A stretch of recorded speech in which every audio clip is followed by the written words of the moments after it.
యెహోషువ గ్రంథం. ఒక్కసారి వెనక్కి తిరిగి ఇప్పటివరకు జరిగిన గాథను చూద్దాం. దేవుడు అబ్రాహామును ఎంపిక చేసుకున్నాడు. ఆ అబ్రాహాము సంతానమే ఇశ్రాయేలీయులు. వారు ఐగుప్తులో దాస్యంలో మగ్గుతున్నారు. మోషే ద్వారా దేవుడు ఇశ్రాయేలీయుల్ని ఐగుప్తు నుండి విడిపించాడు. సీనాయి కొండ దగ్గర ఆయన వారితో ఒక నిబంధన చేశాడు. వారిని అరణ్యం గుండా నడిపించాడు. ఇశ్రాయేలీయులు వాగ్దాన దేశానికి సమీపంలో మకాం వేశారు. దేవుని ఆజ్ఞలకు లోబడి జీవించాలని మోషే వారిని హెచ్చరించాడు. ఆ విధంగా వారు ఇతర జాతుల ప్రజలందరికీ దేవుడెలాటివాడో చూపించగలుగుతారు. మోషే మరణం తరువాత నుండి యెహోషువ గ్రంథం ప్రారంభమైంది. ఇశ్రాయేలీయులు కానాను దేశంలో ప్రవేశించడానికి సిద్ధంగా ఉన్నారు. యెహోషువ గ్రంథం 4 ప్రధాన సంఘటనలతో నిండి ఉంది. ముందుగా యెహోషువ ఇశ్రాయేలీయుల్ని వాగ్దాన దేశంలోకి నడిపించాడు. వారు వెళ్ళగానే కనానీయులు వారిని తీవ్రంగా ఎదిరించారు. కాబట్టి వారు కనానీయులతో యుద్ధం చేశారు. వారిని జయించిన తరువాత యెహోషువ ఆ దేశాన్ని విభజించి ఆ 12 గోత్రాల వారికి స్వాస్థ్యంగా పంచి ఇచ్చాడు. చివరికి యెహోషువ ప్రజలకు ఇచ్చిన అంతిమ సందేశాలతో ఈ గ్రంథం ముగుస్తుంది. ఇక ఈ గ్రంథాన్ని వివరంగా చదివి ఈ గ్రంథం ఏ విధంగా కొనసాగిందో చూద్దాం. మొదటి భాగం మోషే మరణంతో ప్రారంభమైంది. ఇశ్రాయేలీయుల తరువాతి నాయకుడుగా యెహోషువ నియమించబడ్డాడు. గ్రంథ రచయిత ప్రయత్నపూర్వకంగా యెహోషువని కొత్త మోషేగా పరిచయం చేశాడు. మోషే చేసినట్టే యెహోషువ కూడా ధర్మశాస్త్రాన్ని అనుసరించాల్సిందిగా ప్రజల్ని ప్రోత్సహించాడు. అంటే సీనాయి కొండ దగ్గర దేవుడు వారికిచ్చిన నిబంధన ఆజ్ఞలన్నమాట. తరువాత సంఖ్యాకాండం 13, 14 అధ్యాయాల్లో మోషే పంపినట్టు యెహోషువ కూడా ఆ దేశంలోకి గూఢచారుల్ని పంపించాడు. అయితే ఈసారి అది సవ్యంగానే జరిగింది. వాస్తవానికి కొంతమంది కనానీయులు ఇశ్రాయేలు దేవుణ్ణి నమ్మి ఆయన్ని అనుసరించారు. యెహోషువ ఇశ్రాయేలీయులందరినీ యొర్దాను నది దాటించి కనాను దేశంలోకి నడిపించాడు. నిర్గమాకాండంలో మోషేకి ఎర్రసముద్రం పాయలుగా విడిపోయినట్టు ఇక్కడ యొర్దాను నది పాయలైపోయింది. యాజకులు యెహోవా మందసాన్ని మోసుకుంటూ ఇశ్రాయేలీయులందరినీ దానిగుండా నడిపించారు. 5వ అధ్యాయంలో గాథలో ఒక మార్పు కనిపించింది. ప్రజలు దేవుని నిబంధనా ప్రజలుగా ఒకసారి వెనక్కి తిరిగి తమ మూలాలను పరిశీలించుకున్నారు. ఈ కొత్త తరం అంతా సున్నతి చేయించుకున్నారు. ఆ దేశంలో వారు మొట్టమొదటిసారి పస్కా పండగ జరుపుకున్నారు. ఆ తరువాత ముందుకు సాగిపోవడానికి సిద్ధమవుతుండగా దేవుని సైన్యాధిపతి అయిన ఒక దూత ఒక కత్తి దూసిన వీరుడుగా అతనికి ప్రత్యక్షమయ్యాడు. నీవు మా పక్షంగా ఉన్నావా లేక శత్రుపక్షంగా ఉన్నావా అని యెహోషువ అతన్ని అడిగాడు. ఆ యోధుడు ఎవరి పక్షమూ కాదు అని జవాబిచ్చాడు. అంటే ఇక్కడ అసలైన ప్రశ్న ఏమిటంటే అసలు యెహోషువ దేవుని పక్షంగా ఉన్నాడా లేడా? దీన్ని బట్టి మనకి అర్థమయ్యేది ఈ యుద్ధం కేవలం ఇశ్రాయేలీయులు కనానీయుల మధ్య కాదు. ఇది దేవుని యుద్ధం. ఇశ్రాయేలీయులు కేవలం ప్రేక్షక పాత్ర వహించాలి, లేక కొన్నిసార్లు దేవుని ప్రణాళికలో సహకారుల పాత్ర వహించాలి. ఇది మనల్ని తరువాతి భాగానికి నడిపిస్తుంది. ఇశ్రాయేలీయులు కనానీయులతో చేసిన అనేక యుద్ధాలను మనం ఇక్కడ చదువుతాం. ఇందులో మొదటి భాగం 2 యుద్ధాలను వివరంగా చెప్పింది. రెండో భాగంలో అనేక చిన్న చిన్న వృత్తాంతాల్లో సంవత్సరాల తరబడి సాగిన యుద్ధాలన్నీ కలగలిపి చెప్పబడ్డాయి. మొదటి 2 యుద్ధాలు యెరికో, హాయి అనే రాజ్యాలకు వ్యతిరేకంగా జరిగాయి. ఈ 2 యుద్ధాల్లో దేవుని నమ్మకత్వం, ఇశ్రాయేలు వైఫల్యం కొట్టొచ్చినట్టు కనిపిస్తాయి. యెరికో విషయంలో ఇశ్రాయేలీయులు కేవలం నిష్క్రియాపరమైన వైఖరిని అనుసరించాలి. దేవుని సన్నిధైన ఆయన మందసం తమ ముందు నడుస్తుండగా వారు 6 రోజులు ఆ నగరం చుట్టూ తిరగాలి. బహుశా రాహాబు ఇశ్రాయేలు దేవుని వైపు తిరిగినట్టు యెరికో ప్రజలంతా చేస్తారేమో అని ఆశ కావచ్చు. కాని వారు అలా చేయలేదు. కాబట్టి 7వ రోజు యాజకులు బూరలు ఊదారు. యెరికో కోటగోడలు కూలిపోయాయి. ఇశ్రాయేలీయులు విజయం సాధించారు. ఈ గాథ ముఖ్యమైన అంశం ఏమిటంటే తన ప్రజల్ని విమోచించేవాడు దేవుడే. ఇశ్రాయేలీయులు చేయాల్సిందల్లా ఆయన్ని నమ్మి కనిపెట్టాలి. తరువాత జరిగిన గాథలో వారు దీనికి సరిగ్గా వ్యతిరేకంగా చేశారు.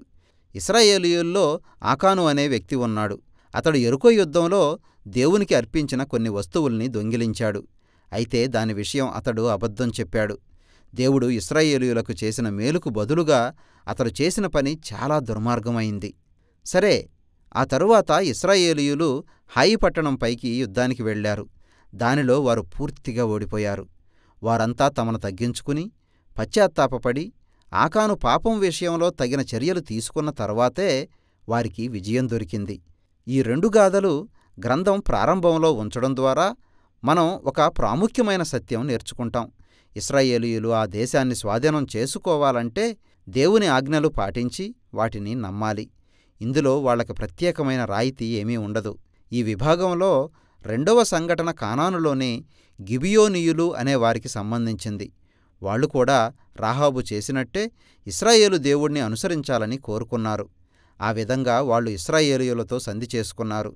దానికి వేరుగా ఇతర కనాను రాజులంతా ఒకరితో ఒకరు కలుసుకొని గుంపుగా కూడి ఇశ్రాయేలీయుల్ని నాశనం చెయ్యాలని కంకణం కట్టుకున్నారు. అప్పుడు ఇశ్రాయేలీయులు వాళ్లను ఎదిరించి యుద్ధంలో సమూలంగా ఓడించారు. కాబట్టి ఈ విభాగం ఇశ్రాయేలీయులు చేసిన యుద్ధాలు, వారు సాధించిన విజయాల జాబితాతో ముగిసింది.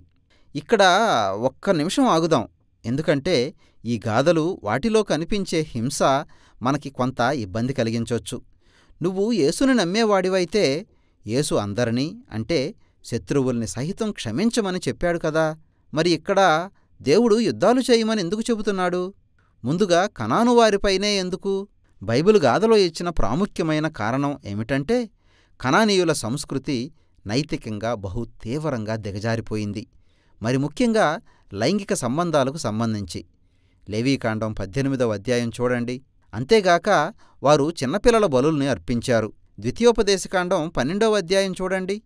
ఈ దురాచారాలు ఇశ్రాయేలీయులపై పడకూడదని దేవుడు తలంచాడు. కనానీయుల్ని అక్కడ్నుండి తరిమివేయాలి.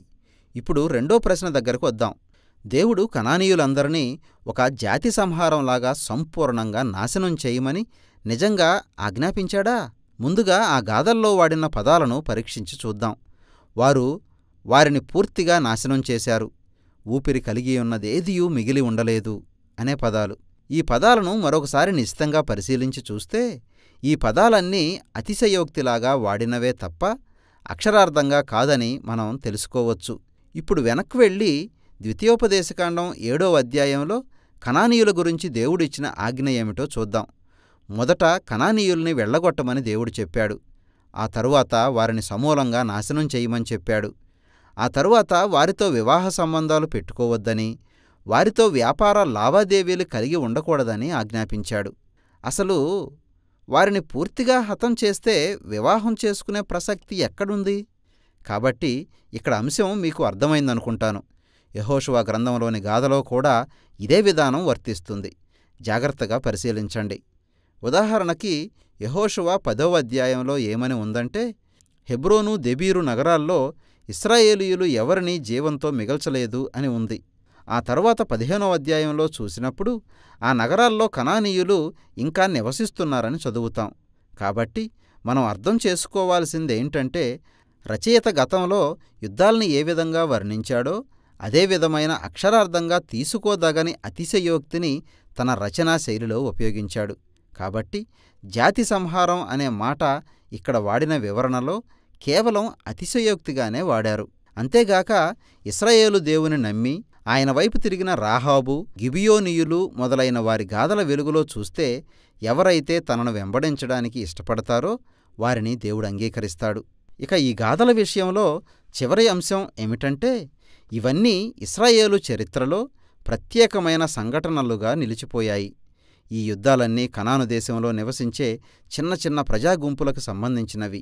మిగిలిన అన్ని దేశాల ప్రజలతో మాత్రం ఇశ్రాయేలీయులు శాంతి సమాధానాలను కోరుకోవాలని దేవుడు ఆదేశించాడు.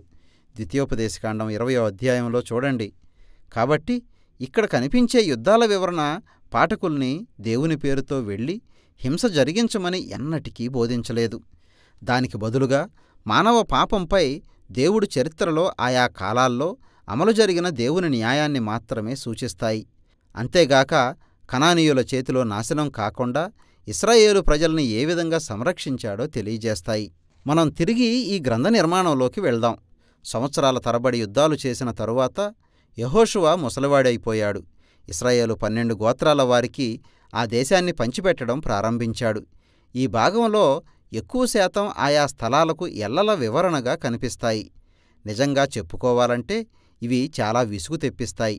బొమ్మలేమీ లేని దేశపటాలు చూపిస్తున్నట్టు ఉంటాయి. కానీ ఇశ్రాయేలీయులకు మాత్రం ఈ జాబితాలు చాలా ప్రాముఖ్యం. అబ్రహాము అతని సంతానం వాగ్దాన దేశాన్ని స్వాధీనం చేసుకుంటారు అనే దేవుని వాగ్దానాల నెరవేర్పుకు అవి స్పష్టమైన రుజువులుగా ఉన్నాయి. ఆ వాగ్దానాలు ఇప్పుడు వివరంగా నెరవేర్పుకు వస్తూ ఉన్నాయి. ఇప్పుడు మనం చివరి భాగంలోకి ప్రవేశిస్తున్నాం. యెహోషువ ప్రజలకు 2 సందేశాలు ఇచ్చాడు. ద్వితీయోపదేశకాండం చివరిలో మోషే ఇచ్చిన సందేశాలకు అవి దగ్గరగా ఉన్నాయి.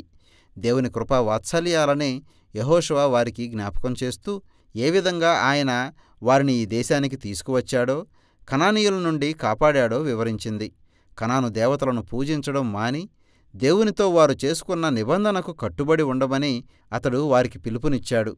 వారు అలా చేస్తే అది వారికి ఆ దేశంలో జీవాన్ని, ఆశీర్వాదాన్ని కలిగిస్తుంది. వారు గనక దానికి అపనమ్మకంగా ఉంటే కనానీయులపై ఎలాంటి దైవిక తీర్పు వచ్చిందో అలాంటిదే వారి మీదకు కూడా వస్తుంది. వారు తమ దేశం నుండి పరాయి దేశంలోకి చెరగా వెళ్ళగొట్టబడతారు. యెహోషువ ఇశ్రాయేలీయుల్ని ఒక ఎంపిక చేసుకోమన్నాడు. ఇశ్రాయేలు ఏం చేయబోతుంది? ఈ గాథ ముగుస్తుండగా ఇదొక పెద్ద ప్రశ్నగా మిగిలిపోయింది. ఇదే యెహోషువ గ్రంథ సారాంశం.